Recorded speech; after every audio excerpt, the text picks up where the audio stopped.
ustedes? So I'm back in Playa for my last day, and I thought I'd just make a little vlog on Playa and how it is right now compared to how it was 3 years ago when I first came here, and the changes I've seen, and whether you should visit Playa or not visit Playa, what kind of person visits Playa del Carmen, what to expect, reasons maybe you wouldn't want to visit Playa, reasons you would. So having spent some more time here, and I've been here like literally I think now like 6 times or more, I can't even count. I find that Playa del Carmen offers the best balance of all worlds on the Riviera Maya. That is, if you do not want to stay in a resort. If you're a resort person, then pick a favorite resort, go to a resort, stay there. If you're not a resort person, if you're not a resort person, then oh boy, okay, I'm gonna stop this. Okay, I'll start by saying, if you do not like loud pumping music, like all day long, like from morning till night, late night, if you do not like that, stay away from Playa. Stay away from Chico de Mayo, the street, 5th Avenue. Stay away from it, because that's a lot of what it is. There's a lot of loud music, and you have to be able to appreciate it. And sometimes there's like competing loud music where 2 establishments right next to each other would be blaring music, completely opposite music, and they seem to tolerate it. It's like they don't notice it, they don't notice that no one's really enjoying it.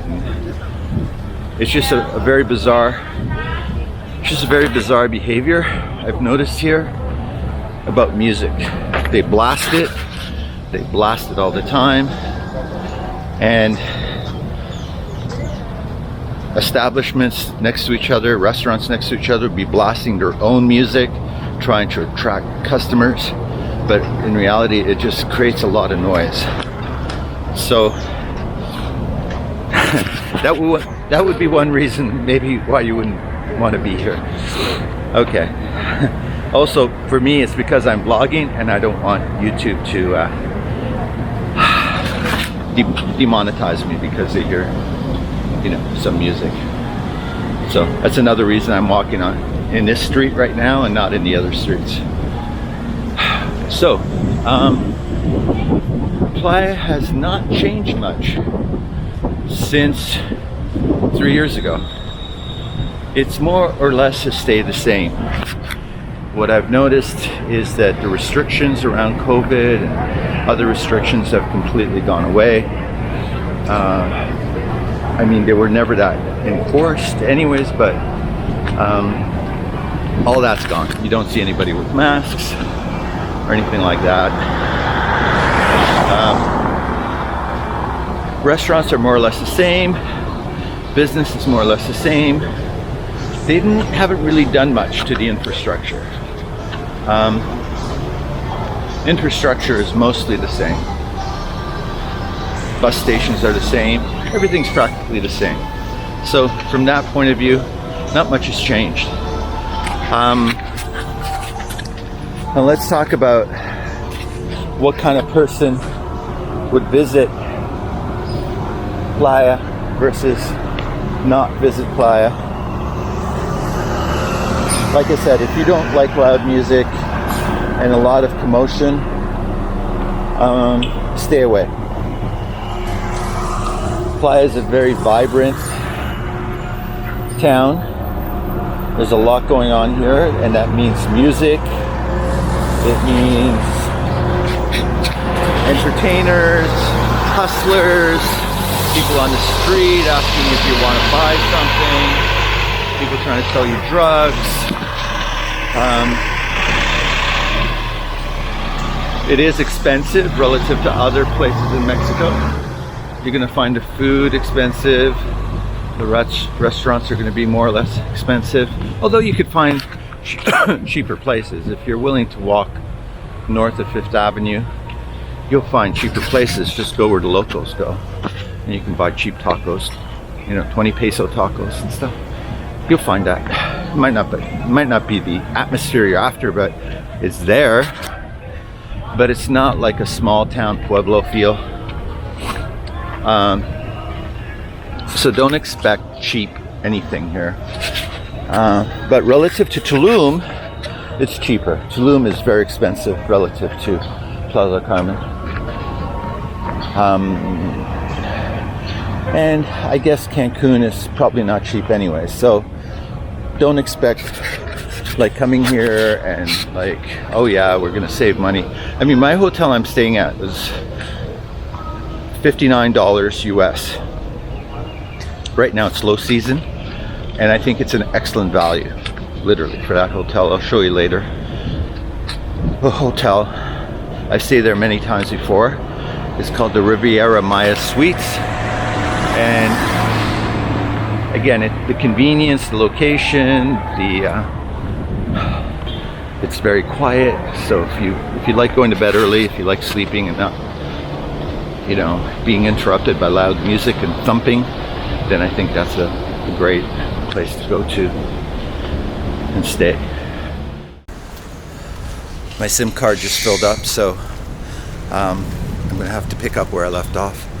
As I was saying, some of the reasons to come to Playa del Carmen have to do with water sports, snorkeling, scuba diving. Has some of the best scuba diving in the world.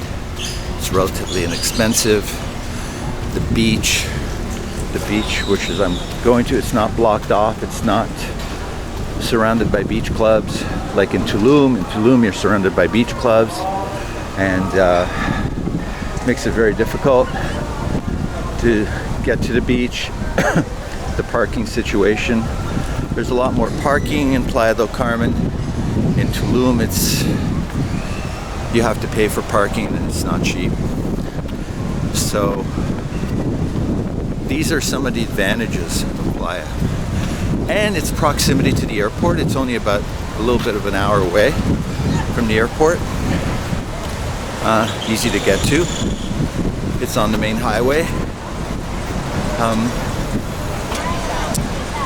So you can rent cars here. It's got all the amenities. Hotels, you can find cheap hotels here that are close to town. So there's a lot of pluses to Playa. The other plus is flights here. As I was saying before, another video, you can get very cheap flights. I was looking at flights out of here. One-way flights out of here to Toronto were like under $200. I thought that was and that was Canadian. So I thought, there's really good value in the air flights coming in and out of Cancun that make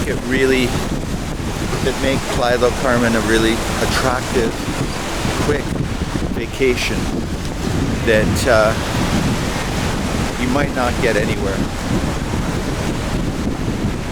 I mean, some people holiday people, maybe they consider Cuba as a possible destination,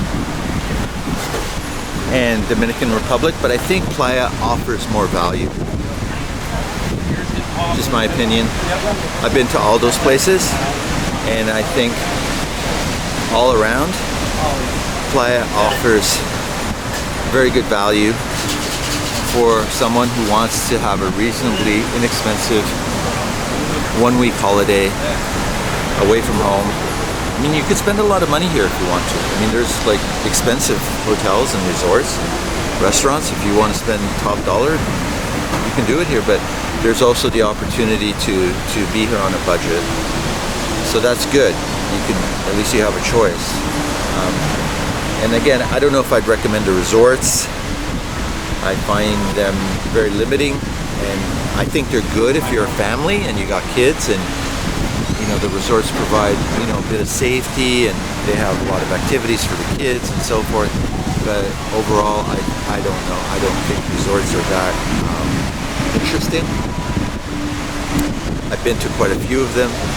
So, and it's the same thing about Cancun. That's another reason I don't stay in Cancun. It's just, it's really tailored to resorts. The other thing about Playa is you have cenotes, you have Mayan ruins. If you're willing to bus it, take a colectivo, hire a cab, or rent a car. There's a lot to do around here, and a lot of day trips out of here. And if you have a little extra days and you want to like maybe explore other cities, you have Valladolid, which is close. You could go down to Tulum and visit that maybe for a day just to see what it's like. So I think Playa offers a really good, central, well-balanced destination for people who want to experience the Riviera Maya and dial it in. They can dial it in. You know, if they want, like I said, if they want 5-star VIP treatment, it's here. If they want to live like a Mexican, they can do that too. You can do all of it. So that's my take on Playa. And the beach is amazing. And what I noticed about it, I was walking on the beach the other day. I can't walk this way because it's kind of, the water goes up there and I can't get past it, but maybe I'll show you a little later. A lot of the seaweed is gone, so there's no more seaweed, and at least not that much anymore, and that makes it really pleasant. It's a huge difference when you don't have that seaweed. So another big plus. Oh, and the other thing, you can go across. You can go to Cozumel, the island across there. It's like a 40-minute shuttle ride, and it's a quiet island. And if you just want to just sleep and rest and read a book and, you know, like just really not think, Cozumel offers a wonderful option for travelers to just get away. It also has, Cozumel also has scuba diving and snorkeling and other water sports too. So literally you can spend a few days on Cozumel. You can even fly there if you don't want to take a boat. There's a plane that goes from Playa right to Cozumel. I haven't seen the plane lately, but I used to see them flying out all the time. So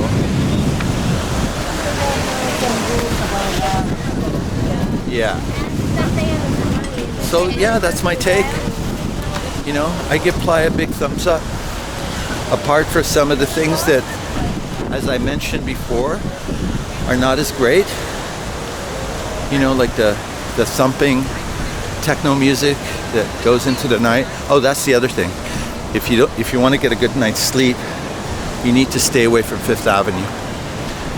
Get a hotel or guest house that's at least 1 block or 2 blocks away from Fifth Avenue, just away from the music, and you'll be fine.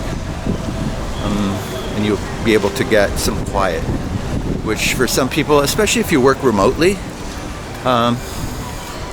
you might have to have meetings and speak to people online, and the last thing you want is to have to like be able to talk over loud thumping music.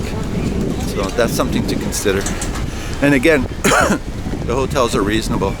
I'm paying $56 US, which is a reasonable price for what it is. And you could pay more. I mean, you could go to a hostel and pay $20. And you know, for some people that might be an option because they want to meet people, they want to, you know, meet new friends, and hostels are a great place to meet new people. I like a little bit of privacy. I like to have a private bathroom. And also, I remember when I used to stay in hostels, and I used to stay them quite often. When I visited India the first time and Thailand, all I did was hostels because they were the cheapest place, and you met people, but you know, you're sleeping like with 20 other people, 10 other people.